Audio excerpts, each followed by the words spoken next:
Hello everyone, welcome to అత్తమ్మ చేతి రుచి. ఈరోజు బెల్లపన్నం అంటే గుడాన్నం చేసేది ఎలాగో తెలుసుకుందాం.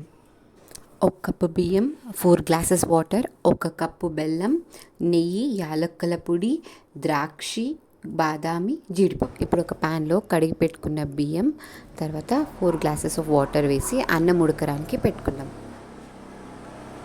ఇది ఉడికే లోపల మనం సైడ్లో బెల్లంని కూడా కరిగిచ్చేసుకుందాం.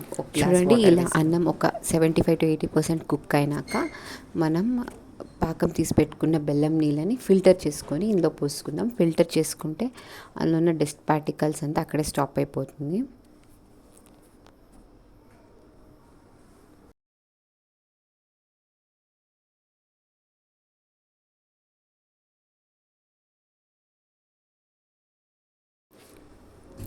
ఇప్పుడు దీన్ని క్లీన్గా కలుపుకొని ఫుల్ రైస్ కుక్ అయ్యే వరకు క్లోజ్ చేసుకొని కుక్ చేసుకుందాం. చూడండి, ఇట్లా అయింది. ఇప్పుడు దీనిలోకి యాలకుల పొడి, ఫ్రై చేసి పెట్టుకున్న డ్రై ఫ్రూట్స్ అంటే ఎండు ద్రాక్షి, జీడిపప్పు, బాదం వేసుకొని కలుపుకుందాం. అంతే, చాలా సింపుల్ అయిన ప్రసాదం రెడీ. ఇప్పుడు దీన్ని మనం నైవేద్యానికి పెట్టుకొని అమ్మవారి అనుగ్రహం పొందాం.